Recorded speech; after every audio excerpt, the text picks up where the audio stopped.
Are you ready to learn some real life English with comprehensible input?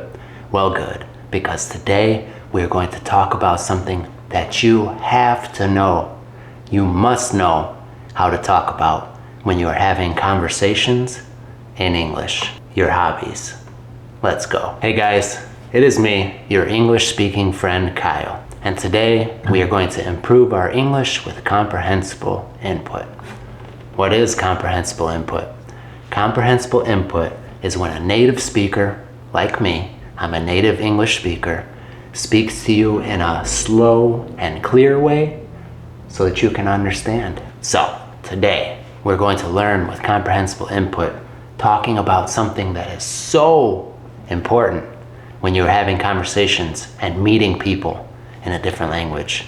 That is how to talk about your hobbies, your pastimes, the things that you do in your free time. And today I'm going to show you my hobbies. So guys, the word hobby and the word pastime, they mean the same thing. They are things that you like to do when you are not busy, when you are not working, when you are not studying, the things you like to do with your free time for fun. Okay, so you can see I have my guitar with me. Now guys, this is a hobby that I have had on and off for probably 18 years. No, maybe longer, maybe 20 years. I have been playing guitar on and off. Now, the phrase on and off means that I have not been playing guitar for 20 years.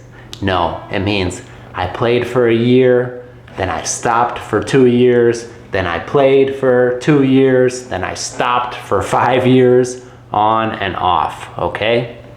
And because I've done it on and off, I'm not that good, guys. I'm really not that good. But it is a cool hobby. I do enjoy making music, and I think it's fun. So I'm gonna play a little piece of a song, and I want you guys to tell me if you know which band this is, which famous rock band from a long time ago this is. Like I said, guys, I'm not very good.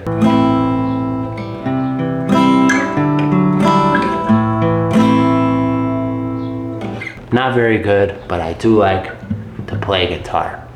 So guys, one interesting piece of vocabulary about instruments. An instrument is anything that you use to make music. Guitars, pianos, drums, those are instruments, okay?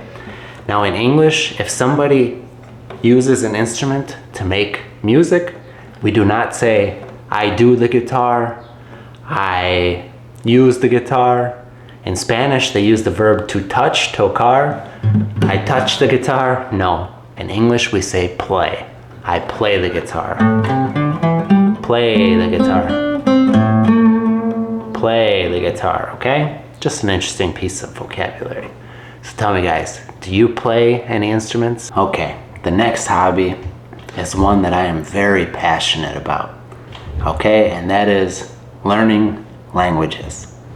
Guys, learning languages has absolutely changed my life in so many ways. And guys, because I chose to learn Spanish 4 or 5 years ago, so many great things have came into my life, okay? I met a beautiful Colombian woman, and I was able to speak with her because I spoke and understood Spanish. She became my wife, guys.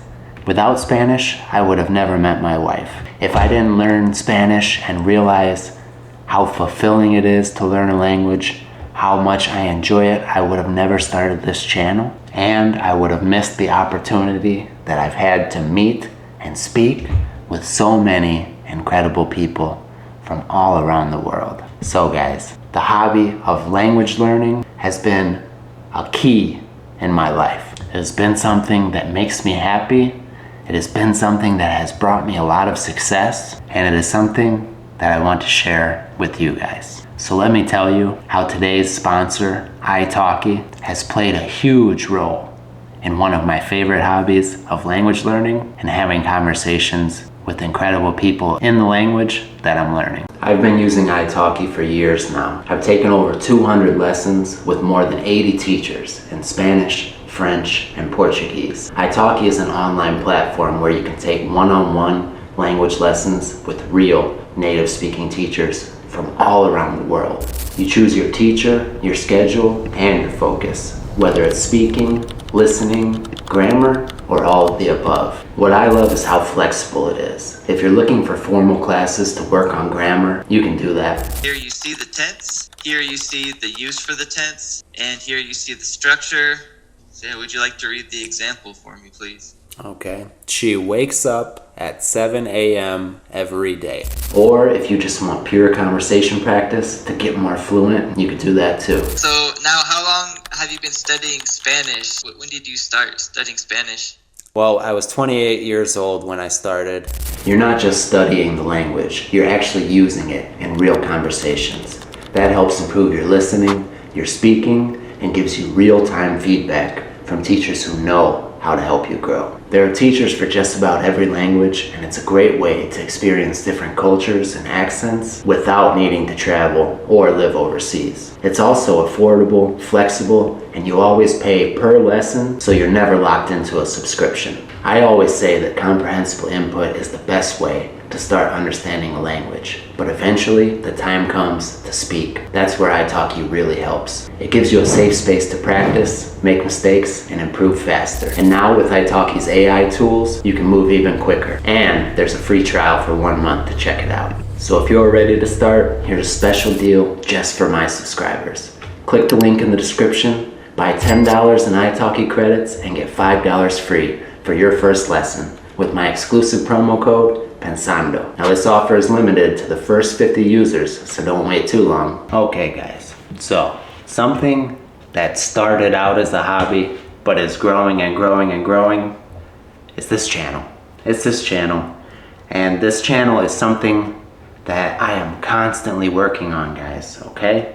So I say that it's still a hobby, but now it's also becoming more of a business. And it's something I'm trying to grow and grow and grow and help more people and help myself and my family doing something that I love. But because I actually love it, I do not call it a job. It's still one of my hobbies. It's still one of my pastimes. It's still something that I do for fun and because I truly enjoy it. So guys, pretty much every day I'm doing something that has to do with this YouTube channel. And I'm either recording videos, well, the lovely camera wife is recording and I'm just talking and trying to entertain you guys and teach you some English.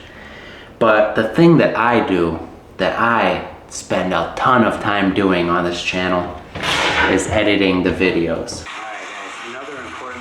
I spend a ton of time editing, cutting the videos.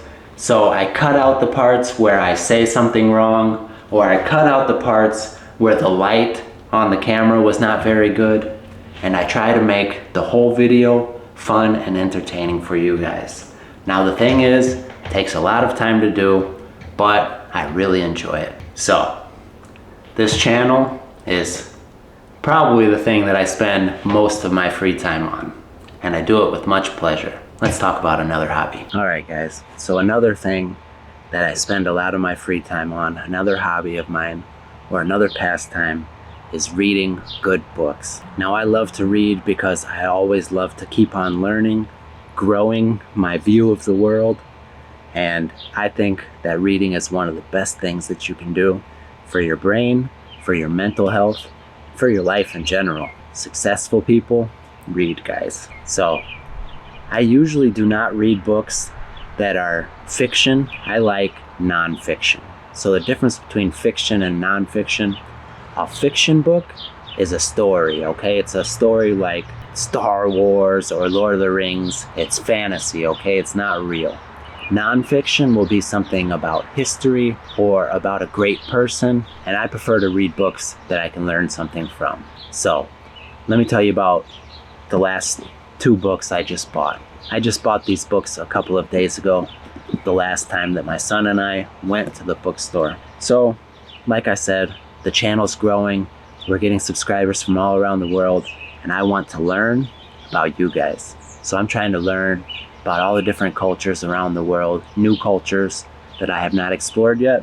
So I wanted to get a couple books that might give me a view of Indian culture, okay? So I got this book called The Autobiography of a Yogi, and it was written by this man, Paramahansa Yogananda. And I'm very interested in this because, for one, I want to learn about the yoga culture, about the Indian culture, but I'm also very interested in spirituality and yoga as well. So this book is highly recommended by a lot of people, and I've only read a little bit, but so far it's good. And the next one, guys, is a very important Indian book that was written a long time ago, thousands of years ago, I believe, the Bhagavad Gita. And this is a very important book, and Mahatma Gandhi actually said that I believe he said there is no issue in your life that you will deal with that the Bhagavad Gita will not explain if you study it. That's a pretty good review from a very great man. So guys, reading is a huge part of my life and a huge hobby or pastime that I love to do. Do you guys like to read? If you're reading a book right now, tell me what it is. So another hobby that I don't actually do right now, but I spent years doing. I loved it, but there's a couple of reasons why I stopped, and I'll explain those in just a minute. Martial arts. Martial arts, but not like that. Not karate or kung fu. I'm just trying to be funny. Guys, I probably spent 4 years training martial arts a couple of days a week consistently, and I absolutely loved it. I loved it because it makes your body in really good shape. You get stronger, and it gives you a confidence. It makes you confident that if something happens, you know how to protect yourself. Let me show you guys something cool. This is, well, I had this canvas made. It looks like a painting, but it was a real picture. It was a real picture, and I sent it to a company, and they made this for me. That's me, and that is a famous mixed martial artist from Mexico, but who lives here in the United States.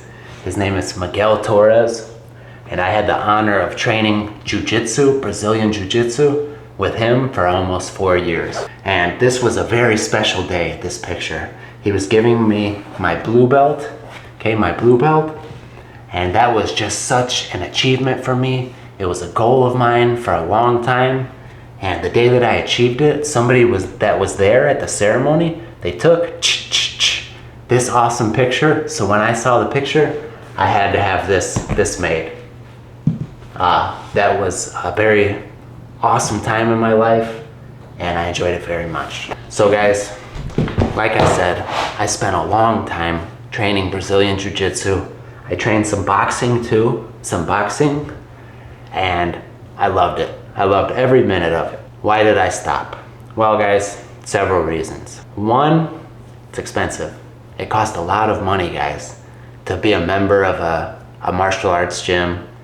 And I was thinking to myself that I'm never going to be a professional fighter. I don't want to be. I don't want to hurt people. I just want to know how to protect myself and my family. So why am I spending so much money, thousands of dollars a year, to do something that will never give me any money back? So one part of it was I decided that I wanted to stop giving my time and money to that and put my time and money into things that can pay me back, that one day can be an investment and I can make some money with. So I decided that I was going to start using my time and money to improve my channel and learn as many different things as I possibly could. The second reason why I stopped training martial arts, guys, it's very hard on your body. When I was training martial arts, guys, my body always hurt. Ow, ow, ow. My body always hurt. You're always getting injured in martial arts. And one time I had a terrible injury, guys. I broke a bone in here, and my arm was hanging like down here. I'll show you a picture. I did that in Brazilian Jiu-Jitsu. So guys, martial arts are incredible. I recommend that everybody learns a little bit so they could be more confident, They can know how to protect themselves if somebody wants to hurt them. And because it's a very fun pastime, a very fun hobby. And I guarantee that if you go to a martial arts gym, you will meet some incredible people. Some of the coolest, kindest, best people I've ever met have been at the gym where I train Brazilian Jiu-Jitsu. That part I do miss. All right, next hobby. Okay guys, and the last thing that I love to do in my free time that I'm going to talk about in this video is to experience other cultures by trying their food. Let's go get some authentic Vietnamese cuisine.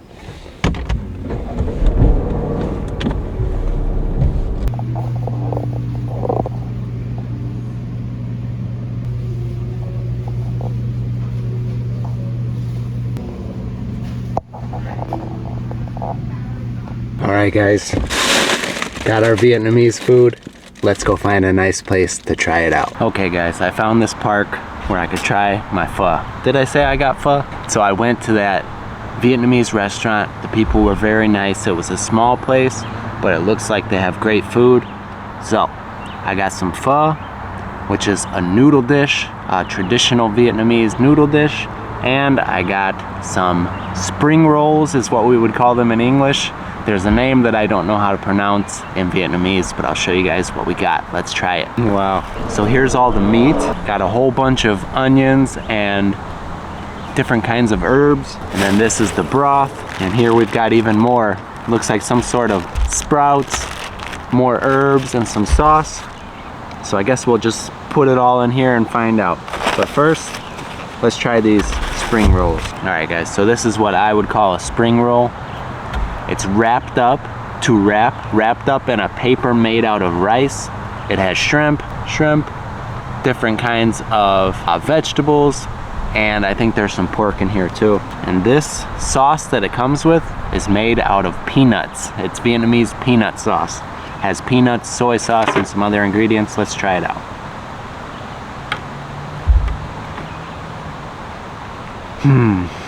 Delicious guys, very fresh. The sauce, I love peanuts. I love the taste of peanuts. Very good sauce. The shrimp, the crunch from the lettuce, the pork. The little wrap made out of rice is very soft and it has a nice texture. Alright guys, let me eat my spring roll and then we'll check out this pho. Alright guys, so let's try the broth. I ate one of my spring rolls. I'm gonna save one for camera wife because she's not here. So I'm recording myself today. Let's try the broth, okay? The liquid part of the soup. Guys, you can see, I don't know if you can see, but it looks like there's a lot of oil in there. It's very thick, which means that they probably cooked this with a lot of things like bone, skin, tendons. I'll show you what tendon is in a minute. But it means that it's probably very healthy and full of a protein called collagen, which comes from bones, skin, tendons, and things like that. It's good for your skin and for your hair. So let's try this out. Delicious, very good. It has, I can taste some ginger, taste some strong ginger in there. I like it, I like it. Let's see what else we have here. Sriracha chili sauce, yeah, let's make it spicy. I like spicy, so we'll put some sriracha in there. Have my chopsticks, okay. Now, let's see, we'll put a little bit of lime in here. Vietnamese friends, tell me if I'm doing this right. I don't know what this is. I think this is basil. Put some basil in there, a jalapeno. Why not? And some of these sprouts. Okay. Now let's put some onion. Oh, and here's the noodles. I forgot all about the noodles, guys. But here are the noodles. I'm guessing that they're rice noodles. It's hard to eat it like this. I should have ate it at the place. Okay. So there's a lot of different options, different kinds of pho, different kinds of meat. I chose the traditional, let's see, which comes with beef. This is a meatball.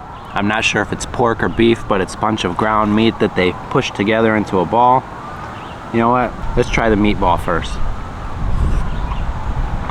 That's a very flavorful and good meatball, guys. Now let's try the noodles. Okay. So far I like pho. This is more beef, I believe. Let's just put all our beef in there. And then we'll get to the interesting part. All right, guys. When I go to try new cuisine, I try to get something different, something interesting. So that's why I ordered the traditional one, and it has tendons. This is a tendon, guys, and that's why there's so much collagen in this. So let's put that in there. And this, my Spanish speaking friends will know this as tripa, okay? This is stomach. We're gonna do it the traditional way. All right, guys, let's try a little bit of stomach. Very chewy. Doesn't have a lot of flavor, but not bad. Try some of the beef. The beef is delicious. Let's do some noodles and beef together. Nice, not bad. All right, let me find that tendon. All right, guys, here's the tendon. What a tendon is the piece of tissue that holds together two bones at a joint. So there's tendons in here, okay? And that's what this is. This is not something that many people eat here in the US, but I am a man of the world and I like to explore new cultures. So let's try it. Very chewy, way more chewy than even the stomach. You know what? I usually, when I was younger, I did not like things with that kind of texture. But now, as I get older, I think it's actually pretty good. All right, guys, let me eat my pho and then we'll walk around and learn some interesting facts about Vietnam. Okay, guys, my pho was delicious and I am stuffed. Stuffed is a word that we sometimes use to say that we are very full or that we ate too much. Usually it's a good thing to be stuffed. When you have an awesome dinner, you say, ooh, I'm stuffed. I cannot eat anymore. All right, first fact that I saw about Vietnam is that it is completely normal to ask somebody the first time you meet them how old they are and if they are married or not. Now, in a lot of other places, you might think, oh, you should not ask somebody that the first time you meet them. But in Vietnam, it is considered polite and nice, and it shows your interest to get to know them. Vietnamese friends, tell me if that's true. All right, another interesting fact about Vietnam is that they have a drink called snake wine, okay, where they make wine out of rice and they infuse it by putting whole snakes in the wine, okay, especially snakes that are poisonous, and they think that this makes you healthier. Vietnamese friends, tell me, snake wine good? Does it make you healthier? All right, guys, here's a cool one. Southern Vietnam is famous for floating markets. Okay, they have these places where you can go and get on these little boats to buy the things that you need, such as food. That's pretty cool. All right, guys, and the last Vietnam fact that I'm going to share for today is that it is one of the safest countries in the world to travel to. That sounds nice. Good food, safety, interesting culture. Maybe one day I'll have to go to Vietnam. All right, guys, I hope this video was useful for you. Thanks so much for sharing this time with me, letting me show you my native language of English. Appreciate every single one of you. See you in the next video.